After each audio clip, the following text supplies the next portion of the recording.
On the same day I found out I was infertile, my wife stood up at dinner and announced she was pregnant with my brother's baby, then smirked.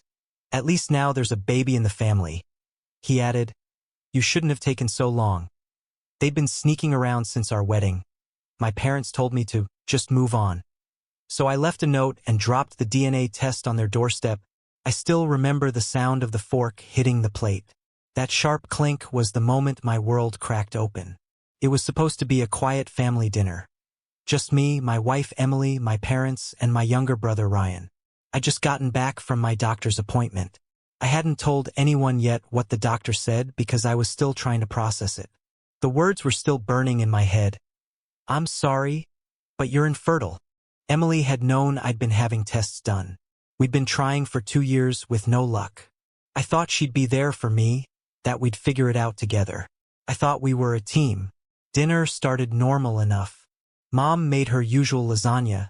Dad poured everyone wine. Emily was acting weirdly cheerful, almost jittery. Ryan kept avoiding my eyes. My stomach was already in knots from the doctor's office. But I tried to play along, smiling when Mom asked about work. Then Emily cleared her throat and stood up.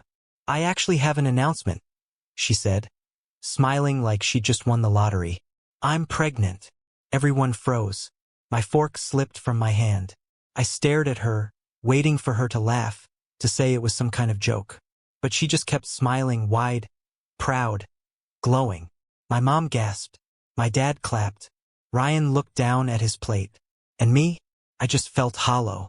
I knew it wasn't possible. The doctor had told me that morning. 0 chance. I stood up slowly. What do you mean you're pregnant? Emily looked right at me. No shame, no hesitation, and said, at least now there's a baby in the family. Then she smirked. Ryan finally looked up, and that's when he said it. His voice was low, but steady. You shouldn't have taken so long, man. The room went silent except for my mom's little gasp. I swear, my heart physically stopped for a second. I remember stepping back, almost tripping over my chair. The way my mom's eyes darted between us.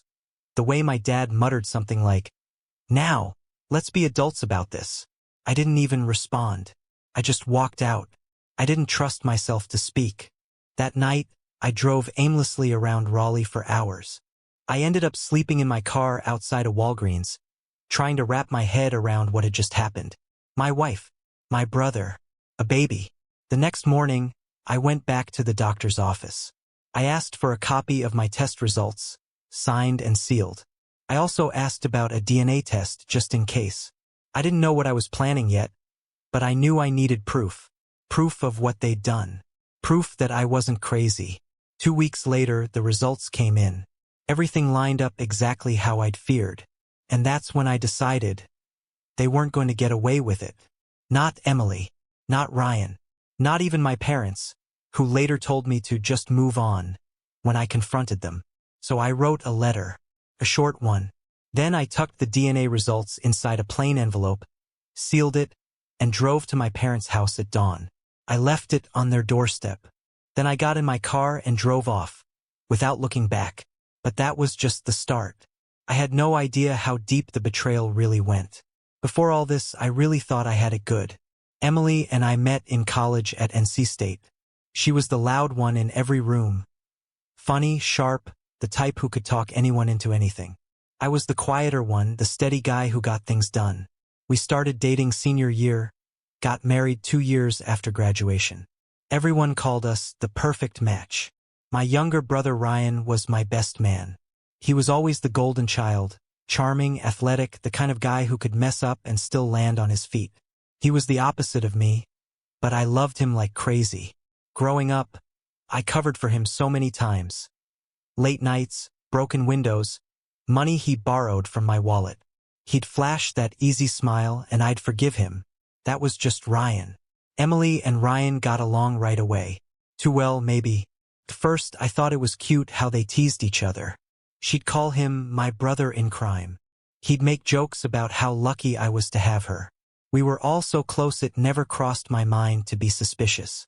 When Emily and I started trying for a baby, she was the one who pushed for it. I wasn't against it, I wanted to be a dad, but she made it sound urgent. "We're not getting younger," she'd say. She tracked ovulation, bought test kits, even made a spreadsheet. I thought she was just being thorough. But after a year with no luck, things changed. She started getting distant. Sex became scheduled, mechanical. Every negative test made her angrier. I blamed myself, assuming I was the problem. I started going to doctors, taking vitamins, doing everything I could to fix it. Ryan started showing up more around that time. He'd drop by to hang out, but he always seemed to find time to talk to Emily. I come home and find them laughing in the kitchen or out on the porch with beers. It bugged me sometimes, but I told myself I was being paranoid. My parents didn't help either. They'd say stuff like, "You've always been the serious one. Maybe you're just stressed." Or, "Emily just needs attention." They adored her.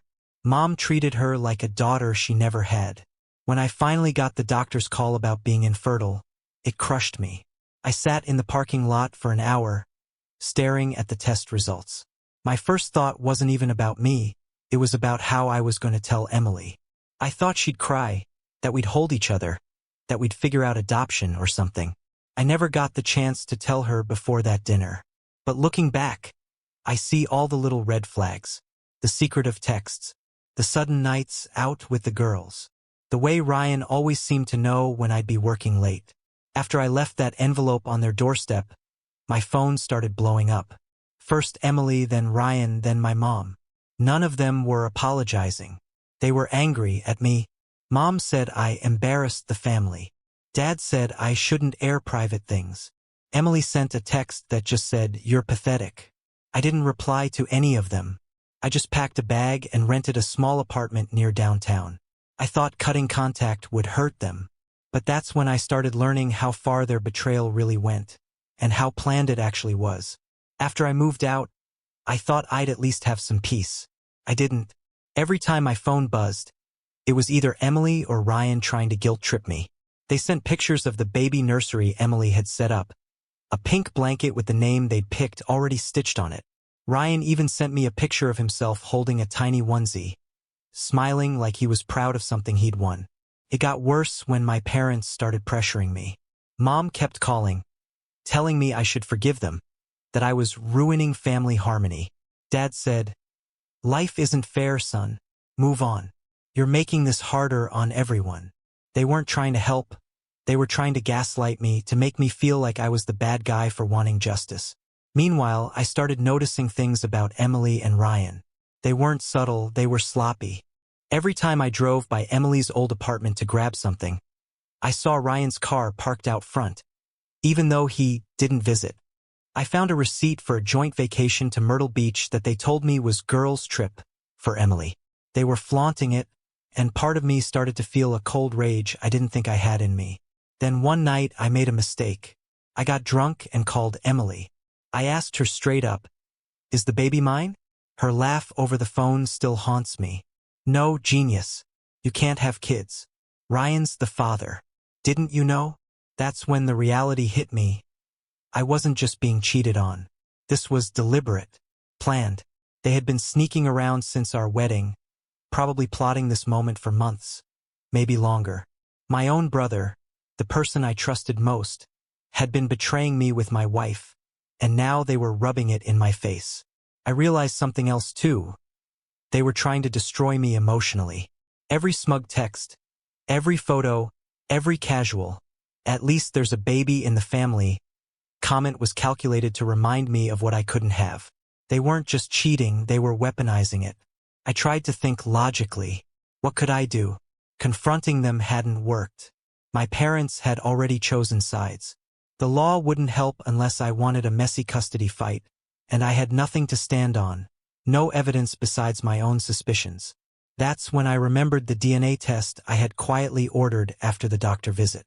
It had arrived weeks ago, untouched, waiting for the right moment. I'd been holding on to it like a secret weapon, not knowing if I'd ever use it. I started planning. Not a confrontation, not a scream, but a calculated move that would make them feel the weight of every lie, every betrayal. I wanted them to see themselves the way I had been forced to, exposed, vulnerable, and finally accountable. And that's when the first real twist hit me. Something I never saw coming, even after months of piecing everything together. Something that made the whole story of Emily and Ryan feel darker, bigger, and more twisted than I'd imagined. I thought I had them figured out. Emily wanted a baby, Ryan wanted his fun, my parents were just enablers. I thought I knew every angle of their betrayal. I was wrong. It happened one night when I got a message from an unknown number. No name, just a photo attached. I hesitated, then opened it. It was Emily, in a hospital room. But it wasn't a maternity ward, it was a fertility clinic. And she wasn't alone. Standing next to her was a nurse holding a syringe, and in the background, I saw Ryan, my brother, smiling at the camera. The text that came with the photo said, "Thought you should see how easy it was. Thanks for trusting us." I dropped my phone. My hands were shaking. I didn't understand at first. Why were they at a fertility clinic? Why the syringe? I dug deeper. I found emails Emily had accidentally left open on her laptop when I picked it up to retrieve something I'd forgotten before moving out. The emails were between Emily and a lab tech, a small private fertility lab in Charlotte. The truth hit me like a brick. Emily hadn't just cheated. She had stolen my brother's sperm to get pregnant. Not just that. She had been planning it from the beginning. The miracle pregnancy wasn't natural. She had deliberately manipulated the timing, the medical appointments, and even kept me in the dark about my infertility test results, which she'd seen weeks before I did. Ryan wasn't just the father in a moment of passion. He was a willing accomplice in a cold, calculated scheme to humiliate me. I felt my stomach turn. It wasn't just betrayal. It was an assault on my identity, my life, my dignity. They had treated me like a mark, a fool, someone whose trust was irrelevant. I realized then that everything I thought was small betrayals, the flirting, the innocent jokes, the extra time Ryan spent with her, was all practice. They had been testing me, waiting for the perfect moment to strike, and when I was most vulnerable, they hit with full force. For the first time, I understood. This wasn't just about a baby.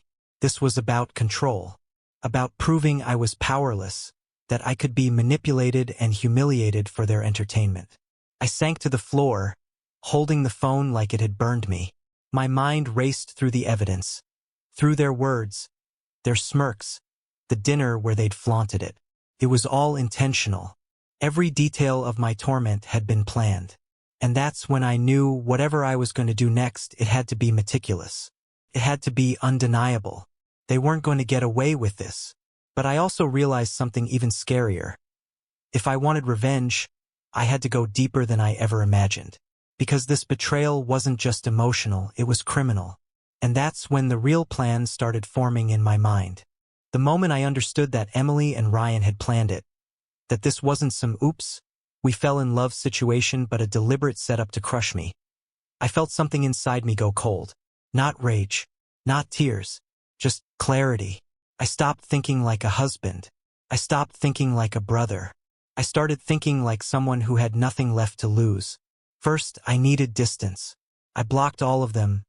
Emily, Ryan, my parents, their friends, everyone. Silence is unsettling. Silence makes people nervous. I wanted them nervous. Then I focused on building a case. Not for the court, not yet, but for the truth. The kind that shatters reputations and strips away every excuse they had. I spent every night gathering screenshots of Emily's, text the emails between her and the fertility clinic bank statements showing Ryan paid for hotel rooms, the timestamped receipts from their secret trips, the doctor's letter confirming I was infertile, the DNA test confirming the baby was not mine. Every piece of proof was like a puzzle snapping together. And every click made my heartbeat slower, steadier. Next, I started watching them from a distance, not physically but online. Emily was posting fake couple photos with captions like, "So grateful for growing our little family," smiling face with hearts. She blocked me, but she didn't block everyone. People forget how easy it is to view public profiles through another account. Ryan was posting gym pics, baby jokes, beer nights. His comments were full of cheap applause. My parents were posting about the blessing of grandchildren in their Bible study group. They were proud. Proud of the child born from betrayal. It made something inside me lock into place. They hadn't just hurt me, they had erased me. So I went after the one thing they all valued, their reputation. I didn't confront them. I didn't warn them. I waited. I watched. Then I chose my moment. The baby shower. Yes, the big family-friendly celebration my parents planned in their backyard. The one with invitations and matching cupcakes and a gift registry. I didn't attend. I didn't need to. 3 days before the shower, I created a folder. A single, simple online folder containing every piece of evidence. Labeled clearly, calmly, professionally. Then I wrote a message, also calm. No insults, no rage, just facts. Since you all seem to have forgotten the truth, I thought I'd give you clarity. Emily and Ryan have been sleeping together since the wedding. The baby is not mine. The proof is attached. Do what you want with it. I scheduled it to send to both sides of the family, Emily's entire workplace, Ryan's friend circle, my parents' church group, and 3 people I knew would gossip like wildfire. It was set to go out 1 hour into the baby shower, right around when everyone would be talking about miracles and family blessings. But that was just the beginning, because the more I dug, the more I realized there was another layer underneath their betrayal. One I hadn't seen yet. Something ugly, something personal. And when I found out the real reason they did this, it made my blood run cold. The baby shower email detonated exactly the way I planned. I didn't even have to be there to watch it fall apart. People told me, word travels fast in small circles, and Raleigh is smaller than people think. Emily tried to play it off at first. She called it a misunderstanding, then an emotional rough patch, then a private marital matter that I violated. Ryan got defensive. My parents tried to shush everyone and redirect to the refreshments. But the evidence folder didn't leave room for doubt. The DNA test, the timestamps, the clinic documents, the whole backyard went quiet. And then it erupted. I heard from a cousin that my mother actually fainted. Meanwhile, Emily locked herself in the bathroom and refused to come out. Ryan tried to start a fistfight with my uncle when he called him a parasite. The guests left. The decorations stayed. I thought that was the endgame. I thought I'd gotten my closure. But I was wrong. I didn't understand the real reason behind what they did. Not yet. The second twist came 4 days later. I was at my apartment, eating cereal out of the box because I couldn't even remember what real meals tasted like anymore, when my phone buzzed. It was an email from someone I didn't know, Marie. Her last name matched the clinic on the fertility paperwork. She wrote, "I'm sorry for what was done to you. You deserve to know the truth." Attached was a PDF, a scanned intake form for the fertility consultation Emily and Ryan did months before I even started getting fertility tests. Meaning they knew I was infertile before I did. They had been planning the pregnancy before I even knew there was a problem. That alone made my hands shake. But it wasn't the worst part. There were notes in the clinic file. Not medical notes, personal remarks. Words Emily and Ryan said about me. "He's slow emotionally. He'll accept whatever explanation we give. He's used to being the responsible one. He won't fight us. He never fights." They didn't just cheat. They didn't just manipulate. They didn't just lie. They profiled me, studied me, assumed my loyalty was a permanent weakness. And then there was one more line circled, highlighted, underlined. "He needs to learn he's not the center of the family." That sentence hit different. It was my mother's handwriting. The clinic form had a section labeled, "Family Support Notes." My mother had gone with them to the appointment. She had encouraged it. She had helped them plan it. The betrayal hadn't been a pair. It had been the entire family system. They hadn't just replaced me as a husband. They had replaced me as a son, as a brother, as part of the bloodline. And suddenly, things I never questioned growing up started making sense. How Ryan always got forgiven. How I was always expected to sacrifice. How being the responsible one wasn't praised, it was used. They didn't choose Emily for me because she was perfect for me. They chose her because she was perfect for Ryan. But I was the stable one who could financially and emotionally support her while they played. This was never just infidelity. It was a long con, a redistribution of love, position, inheritance, identity. They didn't just betray me. They erased my role in my own family on purpose. And once I understood that, revenge stopped being about anger. It became strategy. When I finally processed the documents and reread all the notes, the truth hit me harder than the betrayal itself. This wasn't just Emily and Ryan being reckless or selfish. It wasn't just about humiliation. It was about control, inheritance, and social optics, and the cold precision with which they executed it made my stomach turn. Emily and Ryan had a plan from the start. Make sure I never had a child. Make sure I was the incapable one. Make sure I would be emasculated in front of everyone who mattered. They didn't care about love, family, or happiness. They cared about positioning. The clincher was my parents. My mother's handwriting on the fertility form wasn't just a note. It was an instruction. She literally helped them select the timing, plan the medical route, and coach them on wording for when I would inevitably ask questions. My dad, who I thought was neutral, quietly bankrolled parts of the trip to the clinic and later said to Emily, "Make sure he never finds out before the dinner." It was terrifying to realize that I wasn't just the victim of my wife and brother's betrayal. I was a pawn in a calculated family coup designed to make me powerless. Shift attention and praise to Ryan and Emily. Keep the family image intact in public while I took the fall as the infertile, inadequate husband. The baby wasn't just a child, it was a trophy. A trophy that marked my irrelevance. Every smile Emily faked, every "we're so lucky" post Ryan shared, every supportive nod from my parents. They were all rehearsed acts to maintain a system that placed them above me, permanently. The horrifying part? They were confident. They had no doubt I would eventually forgive or ignore the betrayal. They assumed my loyalty and sense of decency would prevent me from retaliating. My mother's final note made it clear. He won't fight this. Let him feel powerless for once. And here's the chilling truth. This wasn't a lapse in morality. It was methodical, generational manipulation. They had weaponized their knowledge of me, my emotions, and my sense of duty to strip me of my future, my dignity, and my role in the family, all while smiling and acting like they were the victims if anyone questioned them. Couldn't cry, couldn't yell.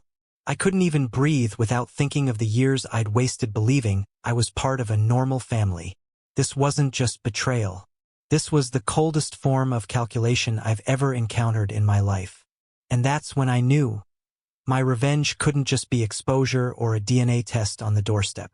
It had to be absolute, public, undeniable, leaving them no room to wiggle, manipulate, or gaslight anyone ever again. I spent the next week meticulously planning the final move.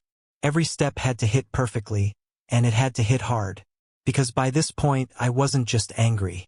I was terrified of letting them get away with being this evil and precise without consequences. When I finally pulled the trigger, I did it like everything else in this war. Slow, surgical, and impossible to refute. No shouting, no dramatic confrontations.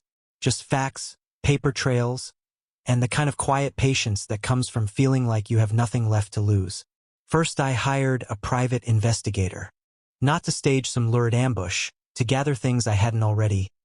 Travel receipts, hotel logs, credit card charges for the clinic, and the voicemail recordings Ryan left on a burner phone. The PI found what I couldn't. A pattern of payments from my father's account to a travel agency, transfers from my mother to Ryan timed around clinic appointments. The receipts had dates that matched the emails and the clinic intake forms. Everything linked back to the dinner, to the photos, to the smugness. It was all there.